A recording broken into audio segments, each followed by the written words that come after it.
Good evening dear future nursing officer. आप सभी का genius nursing classes YouTube channel पे हार्दिक अभिनंदन है। दोस्तों, आज से अपने related to Rajasthan CHO exams most important question के ऊपर क्लासेस स्टार्ट करने जा रहे हैं और डेली आपको मैं कोशिश करूँगा कि मैक्सिमम क्वेश्चन इस चैनल के थ्रू प्रोवाइड करूँ। जो मोस्ट इम्पोर्टेंट डाटा है वो मैं आपको इस चैनल के थ्रू प्रोवाइड करने की कोशिश करूँगा।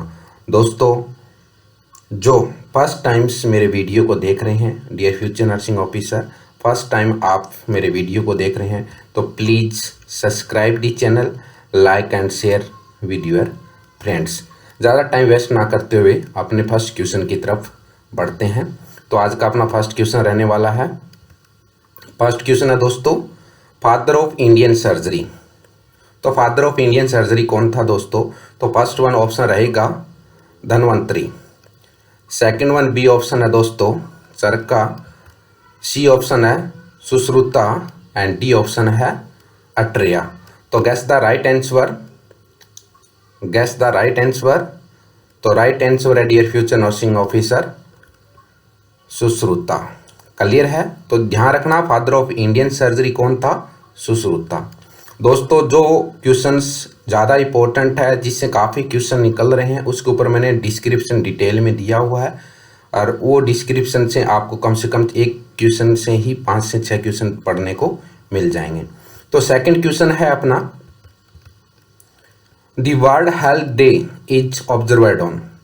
तो WHO ने वर्ल्ड हेल्थ डे कब डिक्लेयर किया दोस्तों? तो यहाँ पे डेट से मेंशन किया हुआ है 7 April, first option, B1 is 4 May, C1 is 17 August, D1 is 1 December. तो world health day is observed on, तो क्या डेट रहेगी दोस्तों? 7 April, 4 May, 17 August and 1 December. Guess the right answer. The right answer is 7 April. Next question है दोस्तों, the last case of smallpox was reported in the world.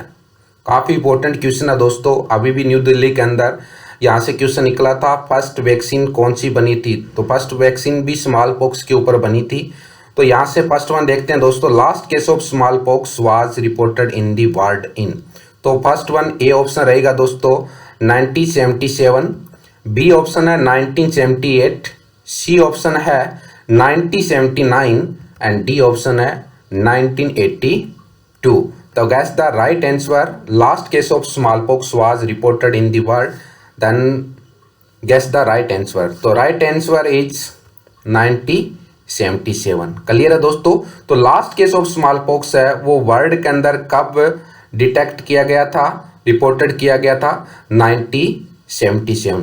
तो अभी अपने detail में बता देता हूँ मैं स्मॉल पॉक्स से कौन कौन से और क्वेश्चन निकलते हैं। तो ये फर्स्ट वन देख रही है दोस्तों, the last case of smallpox was reported in the world in 26 October 1977 in Somalia, Africa. Clear है? तो लास्ट केस अभी आपने पढ़ा कि लास्ट केस कब था?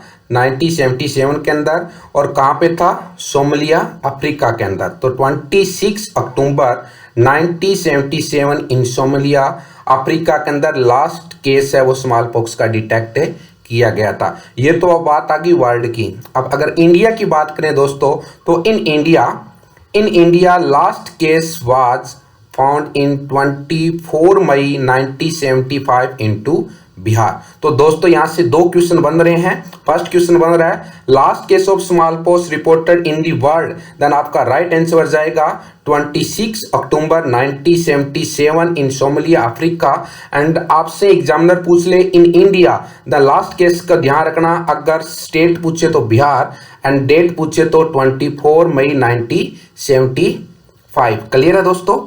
द नेक्स्ट बढ़ते हैं अपने, in April 1977 India and in 8 May 1980 world declared smallpox free। Clear है? या इरेडिकेट फ्रॉम दी इंडिया। तो कई बार क्वेश्चन आ जाता है, क्वेश्चन कैसे आता है नीचे डाला है, communicable disease eradicate from the India. कौन सी वो डिजीज है जो इंडिया से इरेडिकेट हुई है? तो स्मॉल पॉक्स का पूछा जाता है इंडिया से कब इरेडिकेट हुई थी? तो ध्यान रखना दोस्तों, इन अप्रैल 1977 इंडिया से इरेडिकेट हुई थी। अगर वर्ड से पूछ लिया जाए कि स्मॉल पॉक्स वर्ड से इरेडिकेट कब हुआ था, तो ध्यान रखना दोस्तों 8 मई 1980। क्लियर है? द नेक्स्ट है दोस्तों, the smallpox vaccine is vaccine used to provide immunity against smallpox. Clear है? स्मॉल पॉक्स वैक्सीन है जो अपने यूज करते हैं, किसके खिलाफ इम्यूनिटी प्रोवाइड करती है? स्मॉल पॉक्स के खिलाफ इम्यूनिटी है वो प्रोवाइड करती है। नेक्स्ट है दोस्तों, the vaccine is made from live vaccine virus. कौन सा है? The vaccine is made from live vaccinia virus. Live vaccinia virus से ये वैक्सीन है वो प्रोवाइड की गई है, स्मॉल पॉक्स वायरस से ये नहीं बनाई हुई है। तो not from the small pox virus. Clear है दोस्तों? The vaccine is made from the live vaccinia virus, not from the small pox virus. Next है, WHO had officially discontinued the use of smallpox vaccine by 1982। तो WHO ने क्या किया था दोस्तों? 1982 के अंदर जो स्मॉल पॉक्स वैक्सीन है इसको डिसकंटिन्यू कर दिया था। क्लियर है? द नेक्स्ट है दोस्तों, small pox positive agent. Small pox का पॉजिटिव एजेंट क्या होता है दोस्तों? Variola virus. And mode of transmission क्या होता है इसका दोस्तों? Respiratory means droplet. क्लियर है? तो ये कुछ इंपॉर्टेंट डाटा थे रिलेटेड टू स्मॉल पॉक्स। तो आपने अभी पढ़ा दोस्तों स्मॉल पॉक्स इरेडिकेट कब हुआ था, स्मॉल पॉक्स का लास्ट केस कब डिटेक्ट किया था वर्ल्ड के अंदर, इंडिया के अंदर इरेडिकेट इंडिया में कब हुआ था, वर्ल्ड में इरेडिकेट कब हुआ था, स्मॉल पॉक्स वैक्सीन होता है किसके खिलाफ इम्यूनिटी प्रोवाइड करती है? तो स्मॉल पॉक्स के खिलाफ करती है। और वैक्सीन होती है कौन से वायरस से बनी हुई है? वैक्सीनिया वायरस से बनी हुई है। एंड WHO ने इस वैक्सीन को डिसकंटिन्यू कब किया था? 1982 के अंदर। Small pox virus, small pox का पॉजिटिव एजेंट कौन है? Variola virus. And mode of transmission क्या है दोस्तों इसका? रेस्पिरेटरी। द नेक्स्ट क्वेश्चन है दोस्तों, what is the theme for 2016 world health day? तो यहाँ पे थीम से भी दोस्तों कॉम्पिटिटिव एग्जाम में क्वेश्चन है वो काफी बार इंपॉर्टेंट निकलता है। मैंने यहाँ पे 2016 का पूछा है, आपसे 17 का भी पूछ सकते हैं, 18 का भी पूछ सकते हैं, 19 का भी पूछ सकते हैं और 2020 का भी पूछ सकते हैं। तो यहाँ से एक क्वेश्चन लग रहा है आपको, लेकिन यहाँ पे मैं आपको 8 क्वेश्चन एक साथ है वो क्लियर करवा दूंगा। इस 4th क्वेश्चन से 8 क्वेश्चन आपके क्लियर हो जाएंगे। तो फर्स्ट वन आपको बताना है यहाँ पे right answer, what is the theme for 2016 world health day? तो फर्स्ट वन ए ऑप्शन रहेगा दोस्तों, halt the rise beat diabetes। B option है फूड सेफ्टी। सी ऑप्शन है दोस्तों vector borne disease, small bite big threat. D option है healthy heart beat, healthy BP. तो guess the right answer दोस्तों theme for 2016 world health day. तो क्या रहेगा यहाँ पे? A B C D. The right answer दोस्तों A, halt the rise beat diabetes. ये थीम था किसका? 2016 के अंदर वर्ल्ड हेल्थ डे का। क्लियर है? तो अपने थोड़ा सा यहाँ पे डिटेल में पढ़ लेते हैं दोस्तों। डिटेल में देखें अपने 2013 का थीम क्या था? तो healthy heart beat, healthy blood pressure, जो आपको डी ऑप्शन दिख रहा है दैट इज थीम ऑफ 2013। 2014 जो आपको सी ऑप्शन दिख रहा है, सी ऑप्शन मैंने यहाँ पे डाला 2014 का vector borne disease, small bite and big threat, that is theme of 2014। 2015 का थीम है दोस्तों फूड सेफ्टी। 2016 जो अभी मैंने क्वेश्चन पूछा आपसे, halt the rise and beat diabetes, that is theme of 2016 जो अभी अपने 4th नंबर का क्वेश्चन पढ़ रहे हैं। 2017 का अगर थीम देखें दोस्तों क्या है? Depression let's talk. 2018 का थीम देखें अपने तो universal health coverage, everyone everywhere. Clear है?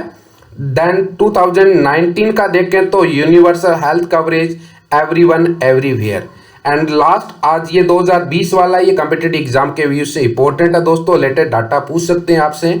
तो सपोर्ट नर्सेज एंड मिडवाइफ, आपको पता का कोरोना के अंदर अभी इनको क्या किया था? थीम से वो अपडेट किया था, स्पोर्ट्स नर्सेज एंड मिडवाइफ। तो थीम आपको मैंने 2030 से लेकर 2020, अगर एग्जामिनर थीम से क्वेश्चन पूछेगा आपसे तो इससे क्वेश्चन बाहर है वो 100% नहीं जाएगा। क्लियर है दोस्तों।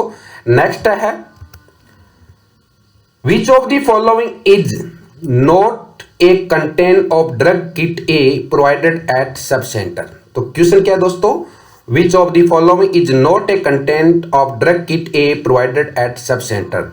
तो वो कौन सी ड्रग्स है जो किट ए के अंदर है वो इंक्लूड नहीं की जाती, किट बी के अंदर इंक्लूड की जाती है। तो फर्स्ट वन देखते हैं दोस्तों, ओरल रिहाइड्रेशन साल्ट, B1 है टैबलेट कोट्रिमेजोल, C1 है टैबलेट पैरास्टामोल, D1 है दोस्तों विटामिन ए सॉल्यूशन। अभी आपको ये क्वेश्चन तभी सोल्व कर पाओगे जब आपको पता होगा कि किट ए के अंदर कौन से ड्रग आते हैं, किट बी के अंदर कौन से ड्रग आते हैं जो सब सेंटर के ऊपर ड्रग की सप्लाई होती है। क्लियर है। तो अभी आपको किट ए और किट बी के बारे में डिटेल में बताऊंगा। सबसे पहले गेस द राइट आंसर। तो क्या रहेगा दोस्तों यहाँ पे राइट आंसर रहेगा टैबलेट पैरास्टामोल। क्लियर है। देन अपने थोड़ा सा और डिटेल में पढ़ते हैं यहाँ पे दोस्तों किट ए। तो किट ए के अंदर कौन कौन से ड्रग्स आते हैं। किट ए में ORS, iron folic acid large and small tablet, vitamin A solution tablet cotrimoxazole. तो इन्होंने यही पूछा, तो not a content of drug kit A. तो ए के अंदर आपको पता है दोस्तों ORS आता है, टैबलेट कोट्रिमेजोल आती है, विटामिन ए सॉल्यूशन आता है। तो इन्होंने पूछा not a content of drug kit A. तो क्या नहीं होता, टैबलेट पैरास्टामोल से होती है, वो ड्रग किट ए के अंदर प्रेजेंट नहीं होती है। तो किस में होती है, किट बी के अंदर होती है। तो अपने दोस्तों बी के बारे में भी जान लेते हैं। तो इंपॉर्टेंट डाटा है दोस्तों, यहाँ से क्वेश्चन निकलने की काफी ज्यादा संभावना है, क्योंकि अपने को पता है कि सब सेंटर से रिलेटेड है और CHO के अंदर सब सेंटर को ही वेलनेस हेल्थ सेंटर बना रहे हैं। तो ये इंपॉर्टेंट क्वेश्चन है दोस्तों, यहाँ से क्वेश्चन निकलने की संभावना है वो काफी ज्यादा है। तो किट बी के अंदर बात करें दोस्तों, बी के अंदर आता है methyl ergometrine maleate, tablet paracetamol, tablet mebendazole, tablet dicyclomines HCl, ointment povidone iodine, cetrimide powder, cotton bandage and absorbent cotton.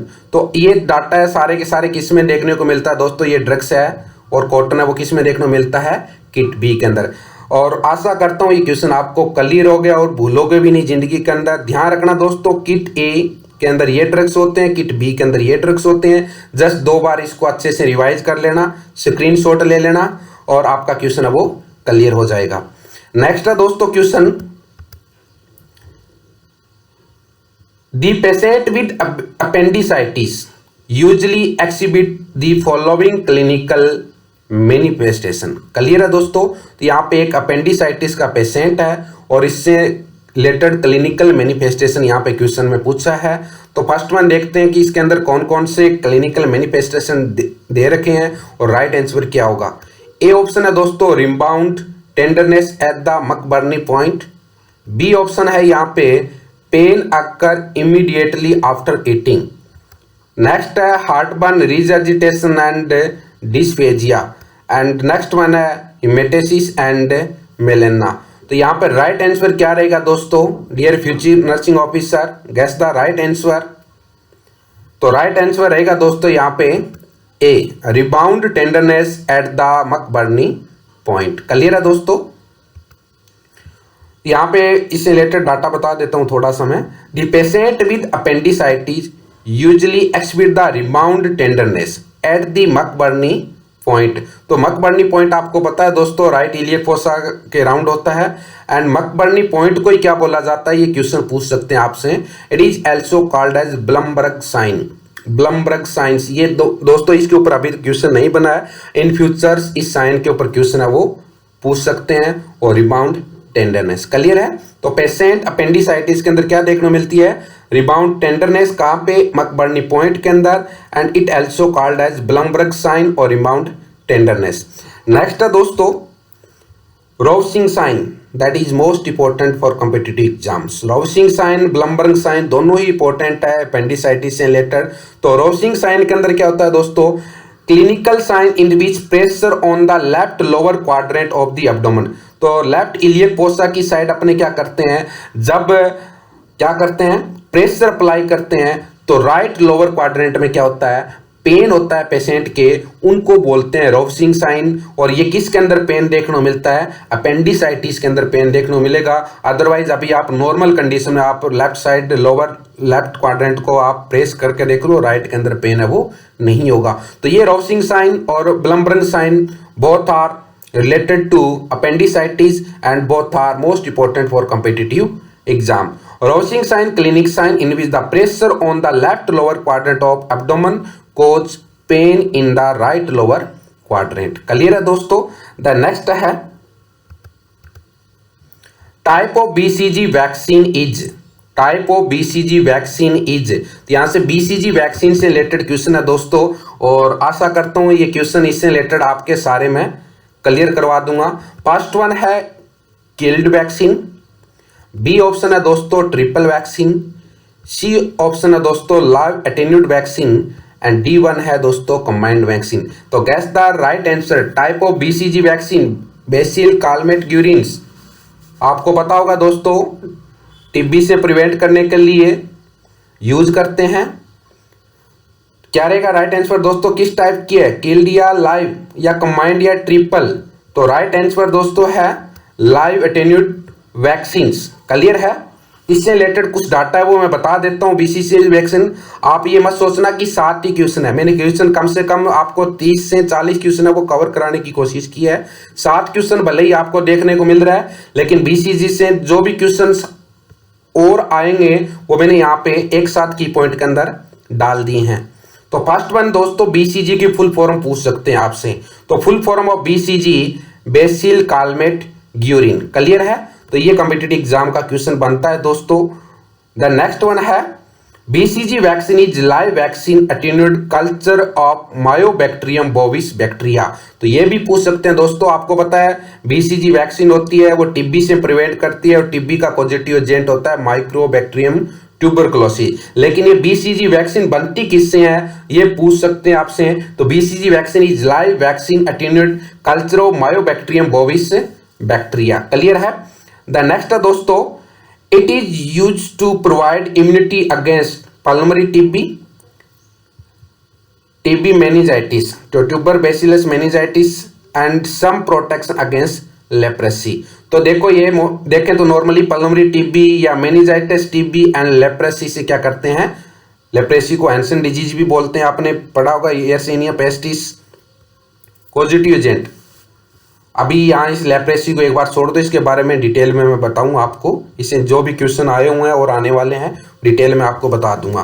तो it is use provide immunity against pulmonary TB and meningitis means meningeal TB and leprosy से BCG vaccine है वो क्या करती है, protection provide करती है। Clear है दोस्तों। द नेक्स्ट है it present in dry form. ये भी कॉम्पिटिटिव एग्जाम का मोस्ट इंपोर्टेंट लाइन है दोस्तों, और यहां से क्वेश्चन कम से कम 10 बार निकला हुआ इस पॉइंट से। क्लियर है। तो it present in dry form. तो पूछ सकते हैं BCG वैक्सीन किस फॉर्म में होती है, लिक्विड में होती है कि ड्राई में होती है। तो फर्स्ट में तो आपका राइट आंसर जाना चाहिए ड्राई फॉर्म में। देन पूछा जाता है अगर ड्राई फॉर्म में तो ये BCG वैक्सीन किसके साथ मिक्स करते हैं, डाइल्यूट किसके साथ करते हैं और किसके साथ डाइल्यूट नहीं करते हैं। तो ये कॉम्पिटिटिव एग्जाम का यहाँ से क्वेश्चन है वो 100% पूछा हुआ है और आने वाले एग्जाम में भी पूछा जाएगा। तो it present in dry form so mix dilute only and only in normal saline. ध्यान रखना दोस्तों ये कॉम्पिटिटिव एग्जाम का फेवरेट क्वेश्चन, मैं बार बार इस पॉइंट के ऊपर फोकस कर रहा हूं। तो आपसे पूछा जाएगा BCG वैक्सीन किस टाइप की होती है, ड्राई फॉर्म के अंदर होती है, और डाइल्यूट किसके अंदर होती है, नॉर्मल सेलाइन के अंदर होती है। Because distil water produce irritation, distil water के अंदर BCG वैक्सीन को डाइल्यूट नहीं करते क्योंकि डिस्टिल वाटर क्या करता है, इरिटेशन क्रिएट करता है। क्लियर है। नेक्स्ट डाटा इसी BCG से related. After giving BCG vaccine star get form in. तो BCG वैक्सीन देने के बाद जो स्कार बनता है, जो पेप्यूल बनता है, कब बन जाता है, और परमानेंट स्कार है वो कब डेवलप होता है, मतलब हीलिंग कब होती है, स्कार डेवलप कब हो जाता है, यहां से रिलेटेड क्वेश्चन है वो पूछा जाता है। तो पेप्यूल बनता है नॉर्मली आपको पता है कि कौन से शोल्डर के ऊपर लगाते हैं, लेफ्ट शोल्डर के ऊपर लगाते हैं। And BCG vaccine get scars कब होता है दोस्तों, ये पेप्यूल होता है जिनका साइज होता है 4 to 8 mm, में develop after 2 to 3 week of injection. Clear है। तो जैसे ही आपने बीसीजी का लेफ्ट और अपर आर्म के ऊपर इंजेक्शन लगाया है तो 2 से 3 वीक के ऊपर क्या बन जाता है, पेप्यूल बन जाता है, और साइज क्या रहता है 4 to 8 mm। राजस्थान सीएचओ के ऐसी वन लाइन के क्वेश्चन पूछे जाते हैं दोस्तों, तो साइज भी ध्यान रखना 4 to 8 mm। And which healing occur spontaneous 6 to 12 week with living a permanent scar. तो हीलिंग होती है दोस्तों इसकी 6 से 12 वीक के अंदर हो जाती है, और बाद में आपको पता है आप भी अपने यहाँ पे लेफ्ट अपर आर्म के ऊपर देखोगे परमानेंट स्कार मिलेगा आपको बीसीजी का। तो ये यहाँ पे है। नॉर्मली स्कार अपर की बात करें तो नॉर्मली 2 मंथ परमानेंट स्कार है वो क्या हो जाता है, अपीयर हो जाता है। पीजीआई रोहतक का ये क्वेश्चन है वो रिपीटेड क्वेश्चन है दोस्तों, यहां से क्लियर है। नेक्स्ट है as per WHO unused portion of pre-constituted vaccine should be discarded at the end of working day। तो WHO के गाइडलाइन के अकॉर्डिंग देखें दोस्तों तो अनयूज पोर्शन ऑफ रिकंस्टिट्यूट वैक्सीन, तो आपने क्या किया, जो अनयूज वैक्सीन है उसको डिस्कार्ड कब करना है, तो ये पूछा जाता है the end of the working day. तो रिकंस्टिट्यूट वैक्सीन के अंदर बात करें कौन कौन सी, BCG, measles, yellow fever vaccine must be discard after 6 hour of the reconstitution. तो ध्यान रखना दोस्तों ये कंपिटिटिव एग्जाम का पूछा हुआ डाटा है, पूछा हुआ क्वेश्चन है, और आपको सिर्फ ये की पॉइंट ही याद रखना है, आपको और कुछ याद नहीं रखना। क्लियर है। तो बीसीजी वैक्सीन से है वो डिस्कार्ड कब कर देते हैं, तो ध्यान रखना दोस्तों discard after 6 hour of the reconstitution. तो ये मैंने और डाला यहाँ पे, BCG vaccine once constitute should be use within 6 hour. तो 6 आवर के बाद अपने क्या करते हैं, इसको डिस्कार्ड कर देते हैं, और 6 आवर के अंदर अंदर अपने क्या करना होता है, बीसीजी वैक्सीन का यूज करना होता है। तो ये इंपॉर्टेंट डाटा थे दोस्तों रिलेटेड टू बीसीजी वैक्सीन। और लास्ट डाटा रहता है बीसीजी वैक्सीन से related, dose of BCG vaccine at birth और बिलो 4 वीक कितनी डोज रहती है दोस्तों, 0.05 ml। ध्यान रखना दोस्तों डोज से पूछ सकते हैं। अब वो 4 वीक अगर आपने एट बर्थ डोज नहीं दिया है, 4 वीक के बाद में दे रहे हैं, तो डोज कितनी देते हैं, 0.1 ml डोज देंगे। और मैं आशा करता हूं दोस्तों वीडियो आपको पसंद आएगा, डेफिनेटली पसंद आएगा, क्योंकि एक ही क्वेश्चन से रिलेटेड जितने भी क्वेश्चन बन रहे हैं सारे मैंने यहाँ पे पुट कर दिए हैं, और आगे मैं इस क्वेश्चनों की क्वांटिटी धीरे धीरे जैसे जैसे आप वीडियो के हैबिचुअल हो जाऊंगा वैसे वैसे मैं वीडियो के अंदर टाइम की क्वांटिटी, क्वेश्चन की क्वांटिटी भी इंक्रीज देखने को मिलेगी। क्लियर है दोस्तों। Thank you. Like, subscribe and share with your all future nursing officer.